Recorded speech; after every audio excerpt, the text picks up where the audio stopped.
There's David Neal. He did some things on the pro level a little bit before getting injured this year. You are listening to the Sports Spotlight right here on Radio Azad. I'm your host, Rizwan, and Shep's back on the air, and let's get rolling. Shep, welcome back, and once again, for those of you who are tuning in just now, Happy New Year from all of us to all of you, and let's get rolling. We're talking about, as you can hear in the background, the spotlight right now is shining on college football, and man, oh man, let's talk about these two games. I was about to say monstrous upsets, and then I caught myself. But now I'm not sure. I think they are monstrous upsets, aren't they?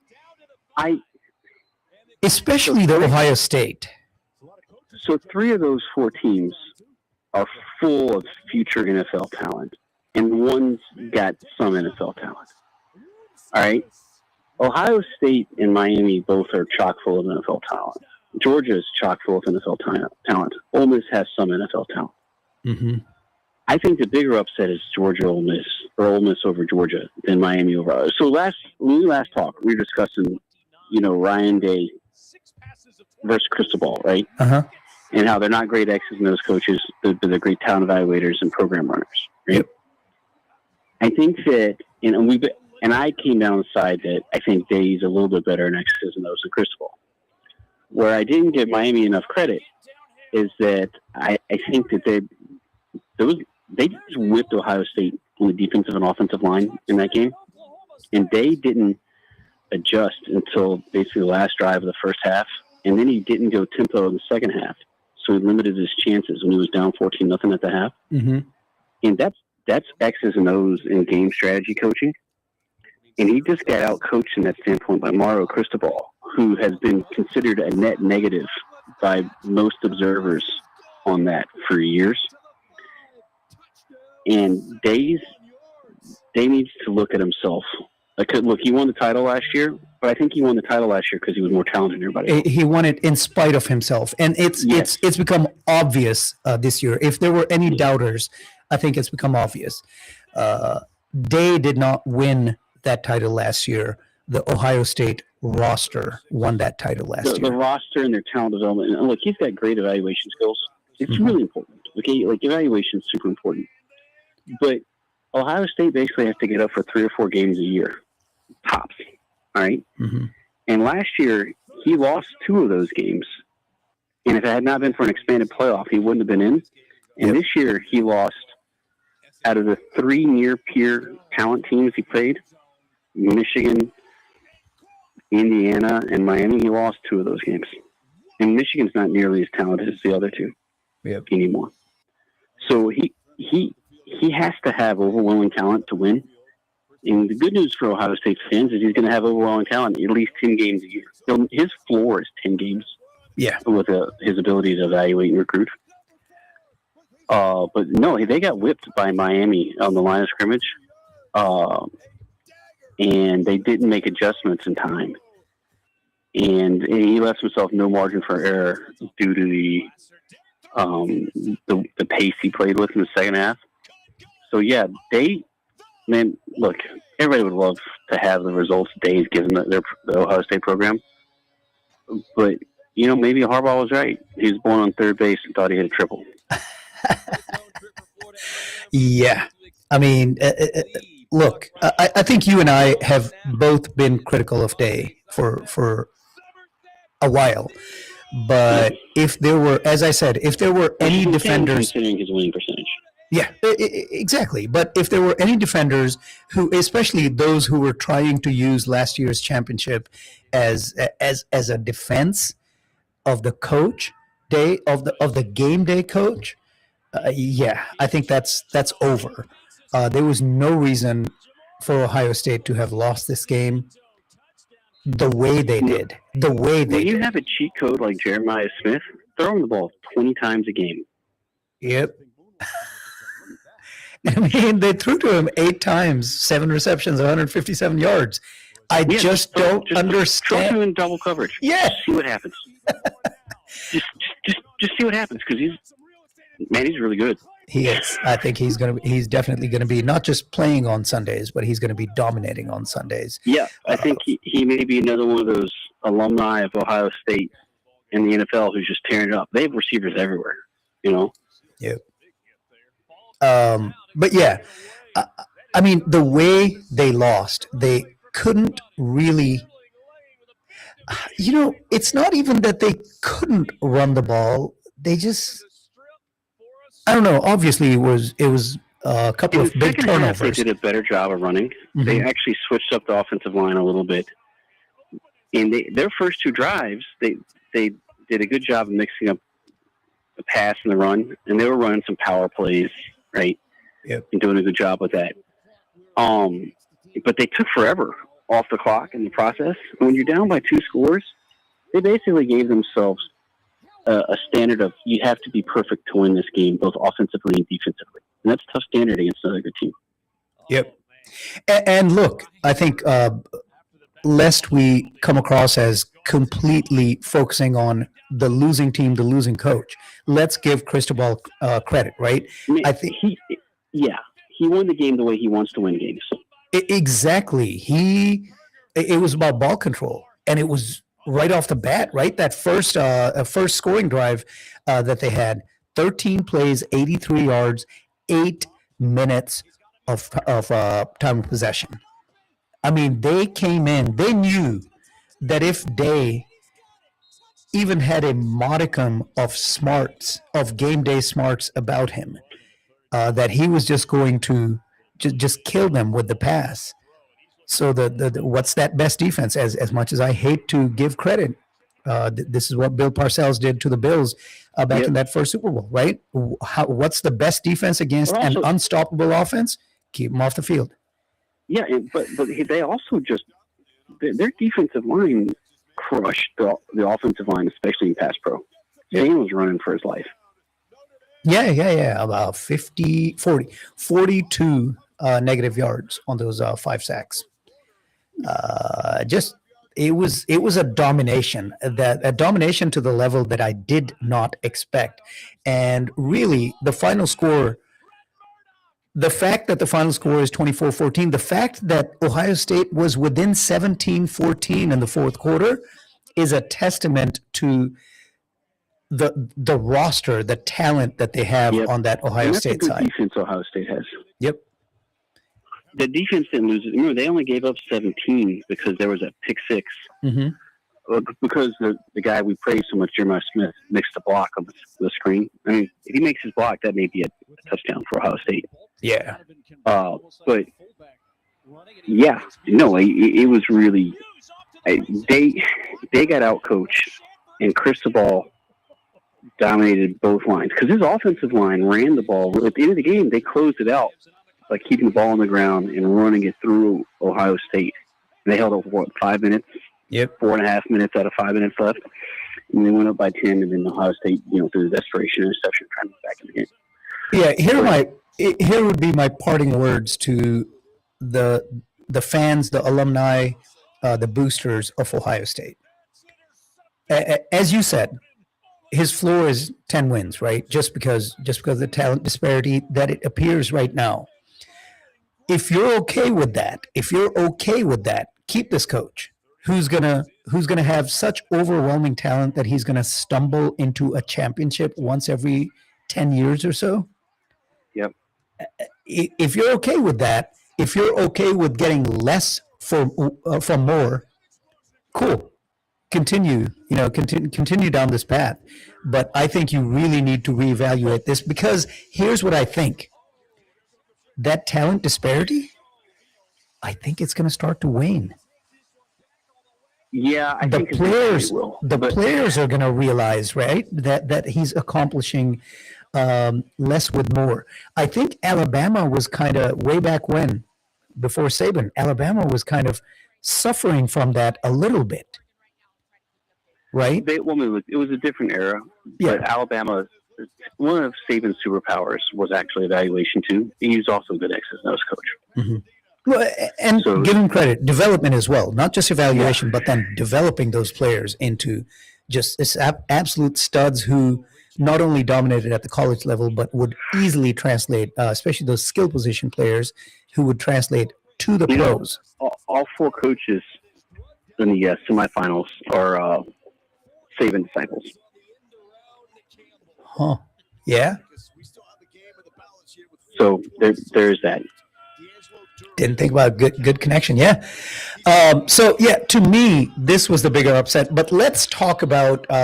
Give me 1 minute. I gotta tell our listeners about a couple of things, and then I want to talk about the other game that you think was a bigger upset. So let's really quickly talk about the Mandalay Collection, which is a family jewelry business that originated in Burma 4 generations ago, back when it was still called Burma, designing and providing traditional as well as unique classic jewelry using diamonds and various Burmese gemstones, rubies, sapphires, emeralds, and others of their family, set in 18 to 21 karat gold, having established themselves as a bespoke service by appointment only.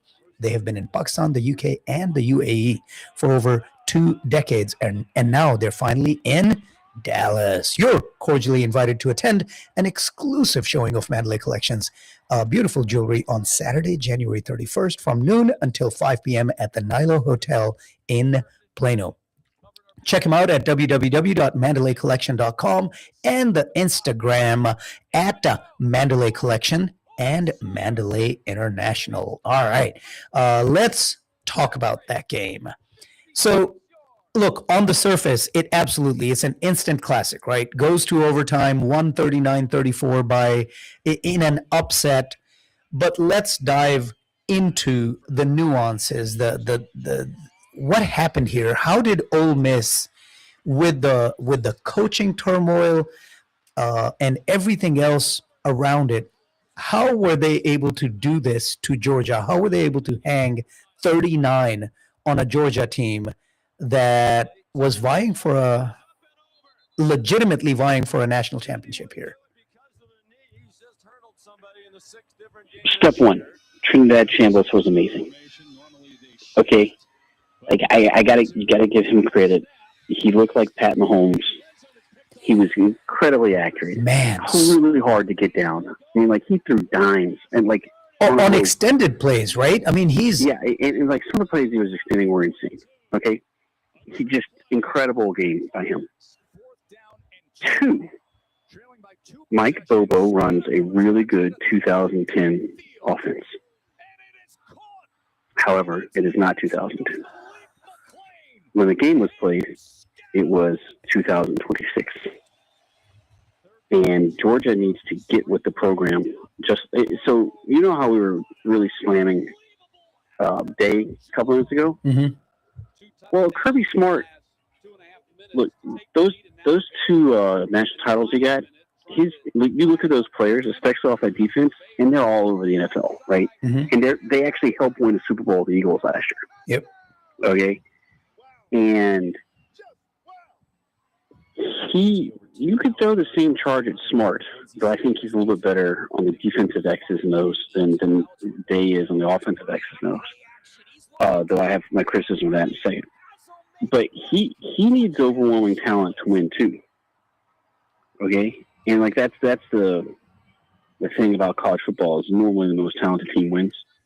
Right? Because there's real big talent differences. Mm-hmm. But in this game, if you look at every snap, Georgia either moved the line of scrimmage with their offensive line or moved the line of scrimmage with their defensive line. Mm-hmm. Almost got whipped on the line of scrimmage. And everything we ever know about football says if you do that to a team, you win. But they didn't because Georgia got too cute with some of their offensive stuff. They run a really outdated scheme that only works with superior talent. And they didn't execute it real well because they missed blocks and other things. They didn't get beat on blocks. They just missed blocks. There's a difference. Like if you get beat, that's one thing. That's on the talent. But if you're missing blocks and the blocks aren't in the right spot, that's coaching. That's scheme. And that's what happened to Georgia. And then on defense, they crushed the Ole Miss offensive line. I mean, they whipped them. I mean, Ole Miss couldn't really run the ball. Okay? But if you can't get the guy on the ground on Chambliss, it doesn't matter. And then what was Georgia doing playing press man coverage at the end of the game that allowed that long throw for Ole Miss? Yeah. That's the type of play call that gets everybody fired in the NFL, right? Yep. But in college, because of Smart's evaluation, talent development, resource advantage over most of his peers, he gets away with that. But Georgia's going to keep being able to do that because their resources are so good. I mean, Georgia's a great place to coach. Mm-hmm. Okay. And I think they're going to keep winning. The SEC is more competitive overall than the Big Ten since you have more good programs. So Smart may get dinged more than Day. But I still think his floor is 9 or 10 games a year, too. But yeah, no. I know at one point you texted me, it was middle to late first quarter, when you said Georgia should just run the ball every single time. Yeah. Because you saw that, their defense, their offensive line whipping the Ole Miss defensive line, and I mean, look, it looked like if I remember correctly, I think it looked like Georgia was gonna win. We're gonna be able to pull it out right at the end. But they got cute with it. They got away from the power runs, okay, and they didn't shut down. They didn't grind Ole Miss into dust, okay? Like, they should have just chosen absolute violence, okay, and just and control the clock, okay? Because that Ole Miss offense is super explosive. They're really good offense, Mm-hmm. okay? Their line's not great, but their Chambliss is amazing, and the receivers can catch and make plays in space, okay? So that they can score. I mean, in that scheme, that's the veer and shoot team scheme, right? It spreads it out, makes plays in space, tries to negate their disadvantage that they're going to have along the line of scrimmage because you don't have to hold your blocks as long. You get it's a good scheme for college. In the pros, it wouldn't work, but it's a great scheme for college. But I think Georgia outcoached themselves. I don't think Ole Miss outcoached them. Yeah, everybody knew what the veer and shoot was, right? And that Georgia, which that Ole Miss defense is, okay, but it's not great. All right. So when you start looking forward to that matchup of Miami versus Ole Miss, Cristobal is not going to make the mistake that Georgia did because Cristobal doesn't. He fundamentally doesn't like the forward pass, right? But his offensive and defensive lines are even better than Georgia's are. Okay, his secondary is better than Georgia's. Right now, then the question is whether or not they can get him down on the ground and affect him as he throws. Because one of the, even though Chambliss was scrambling for his life, he wasn't getting hit while he was throwing the ball. Yeah. Okay, he was throwing the ball maybe off platform, but he wasn't getting his soul crushed. Miami's going to have to hit him, okay? And then that makes him start thinking about draft prep, his future in the sport or whatever. And look, I don't know who's going to win that game, but I know who's going to win the line of scrimmage. And what do we know about football? We usually go with line of scrimmage most of the time. teams. But Georgia just proved that you can win the line of scrimmage and lose the game if you outcoach yourself. And you're not expecting Cristobal to do that. So no, he's going to keep it with what he does. And the only question is whether or not Ole Miss manages just because of the space they generate and just how accurate Chambliss is. All right. Well, so it looks like, I think, I don't know what the line is, but I think going in, Miami's probably the favorite in this matchup. 3-point favorite, I think. That makes sense. All right. On the other side, does Oregon have a chance? I think that they have a really good chance. This is a game I would run away from as a bettor if I were someone who bet. But I think that Indiana's offense is going to have a slightly harder time against Oregon than they did the first time because of some of people are picking up on the fact that Mendoza doesn't throw well across the middle of the field. So we'll see. I still think Indiana wins just because I'm not brave enough to bet against Signetti right now because he seems like he's had all the answers. But would I be shocked? I mean, look, Indiana's a 4-point favorite, so it's not a huge betting spread. But I wouldn't be shocked if Indiana won that game. Well, in your estimation, who has more NFL talent? That's Oregon, right? Yeah, I think so. Okay, so that's where I was leading when I said, do they have a chance? Because the sports world right now, especially after the way Indiana thrashed Alabama, it is all but ready to crown Indiana. But I think, as we talk about, talent wins, and talent wins in the trenches. And I think Oregon is really going to make life difficult for Indiana's offense. The thing that Indiana does so well to mitigate their offensive line talent is their RPO game. I think 70% of their plays are RPO plays. It's really high, the one pass option thing. Mm-hmm. And Mendoza makes really good decisions off those. And it creates just a little bit of, I think the in vogue term is puts the defender in conflict. Yep. And make them think a little bit as opposed to be instinctive. And that's how he has mitigated his line talent differential. I think that Indiana finds a way to win, but it wouldn't shock me given what we just talked about. Like, Oregon's going to put more dudes in the NFL than Indiana is. Yeah. And Dan Lanning's a good coach. Okay? Like, he's a good coach. Yep. So we'll see. Yeah, I think this ends up being a defensive struggle. I would not be surprised at all if it's a 2014, a 2017 game. And you're right. Even if I were a sports betting man, I would stay away from this game because I think it's going to be a bounce off the ball. It's going to be a turnover that probably determines this game.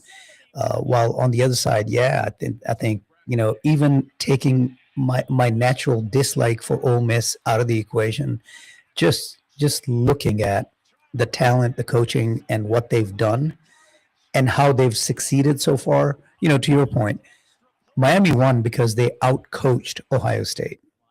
Ole Miss won because their opposing coach outcoached himself. Yeah. So it's probably going to be. Chambers was amazing. Yes. He was amazing. I think that is important. So honestly, even in spite of Kirby Smart, if these teams played 10 times, I think Georgia went 7 or 8 times. At least, yeah. Maybe more, right? If they play consecutively, it'd be even worse because so many Ole Miss players would be hurt because of how much more physical Georgia is. Yep. But as we said at the top of the show, that's why we play the games, because it matters. It matters on that day, and that day. Which is why Chambliss and Tulane should never been in. They should let Notre Dame play. Exactly. Yep. But Chambliss just had an amazing day. Can he replicate it? Maybe. Yeah, he's been really good outside of the fourth quarter of the Georgia game and the Washington State game this year. He's been really good. Yep. So does Ole Miss have a chance? Yeah, absolutely. But I think Miami wins, and we'll see how. I think that national championship is going to be a knock him out, drag him out. Should be a really good game. It should be. I think all the games remaining should be good games. Yeah. I'm gonna watch me get, made silly that Indiana wins by 4 touchdowns and Ole Miss or Miami comes in and scores 40 and lets up 15. I mean, you never know. But that one thing we didn't talk about is Carson Beck. He didn't turn the ball over. Mm-hmm. Pretty important. So if he doesn't turn the ball over against Ole Miss, I think Miami wins. Yeah. All right. Well, we're a couple of minutes past the break time. Let's take a quick break, and then we're going to come back and switch the spotlight over to the pro circuit. There's a lot of excitement happening. Last week of the regular season, fantasy football, by and large, for most serious fantasy football players, has wrapped up. There are only some unserious leagues that go into the last week of the season. We're not going to talk about that, but we're going to talk about all the playoff matchups that have taken place and that are yet to get shaped by the games today and tomorrow, right here on Radio Azad with the Sports Spotlight. Just give us about 3 minutes. Be right back. You are listening to Radio